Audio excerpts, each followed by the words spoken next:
Hello friends, welcome to சேசு சமையல் தமிழ். இன்றைக்கி நம்மளோட சேனலில் ரொம்ப ஈஸியாக, ரொம்ப டேஸ்டியாக, ரொம்ப ஹெல்தியான கீரை பொரியல் தான் பார்க்க போகிறோம். அதுக்கு நான் ஒரு கடாயை அடுப்பில் வச்சுட்டு அதில் கொஞ்சமாக எண்ணெய் சேர்த்துக்கிறேன். எண்ணெய் சூடானதும் அதில் ஒரு அரை ஸ்பூன் அளவுக்கு கடுகு சேர்த்துக்கலாம். கடுகு பொரிஞ்சதும் கொஞ்சமாக சீரகம் சேர்த்துக்கலாம். இது கூட ஒரு 2 காஞ்ச மிளகாவை நம்ம கிள்ளி சேர்த்துக்கலாம். இது பொரிஞ்சதும் கொஞ்சமாக கறிவேப்பிலையை சேர்த்து அதை பொரிய விட்டு ஒரு 6-7 பல் பூண்டை நான் இங்கே பொடியாக நறுக்கி எடுத்து வச்சுருக்கிறேன். அதை சேர்த்து நல்லா வதக்கி விடலாம். பூண்டு கொஞ்சம் ப்ரௌன் ஆனதும் இங்கே ஒரு 10லேருந்து ஒரு 12 போல் சின்ன வெங்காயத்தை நல்லா பொடியாக நறுக்கி எடுத்து வச்சுருக்கிறேன். இதை சேர்த்து வெங்காயமும் பூண்டும் கொஞ்சம் நல்லா பொன்னிறமாகிறது வரைக்கும் வதக்கி விட்டுக்கலாம். இந்த டைமில் நான் ஒரு கட்டு அளவுக்கு அரைக்கீரையை நல்லா கழுவி பொடி பொடியாக நறுக்கி எடுத்து வச்சுருக்கிறேன்.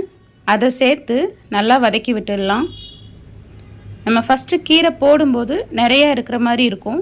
கொஞ்சம் வதங்கினதுமே கம்மியாயிடும். அதனால கொஞ்சம் வதங்க விட்டு உப்பு சேர்த்துக்கலாம். நம்ம ஃபஸ்ட்டே உப்பு சேர்த்துட்டோம் அப்படின்னா அந்த கீரையோட அளவு அதிகமாக இருக்கிற மாதிரி தெரியறதுனால அதிகமாக போடுறதுக்கு வாய்ப்பு இருக்குது. கீரை அப்படியே பாதி ஆனதும் இந்த டைமில் ஒரு 1/4 டம்ளர் அளவுக்கு தண்ணியை இதில் சேர்த்துக்கலாம். தண்ணி சேர்த்து ஒரு தட்டை வச்சு ஒரு 5 நிமிஷம் மூடி வச்சு மீடியம் ஃப்ளேமில் குக் பண்ணலாம். நம்ம நல்லா பொடியாக நறுக்கி வச்சுருக்கிறதுனால கீரை உடனேயே வெந்துடும். இப்போ தண்ணிலாம் சுண்டுனதும் நம்ம இதில் கொஞ்சமாக தேங்காய் பூவை சேர்த்து ஒரு 1 நிமிஷம் மிக்ஸ் பண்ணி விட்டு இறக்கிட்டா நம்மளோட கீரை பொரியல் சூப்பராக தயாராகிடுச்சு. நீங்களும் இதை வீட்டில் செஞ்சு பார்த்து எப்படி இருந்ததுன்னு கமெண்டில் சொல்லுங்கள். ரொம்பவே ஈஸியாக செஞ்சிடலாம்.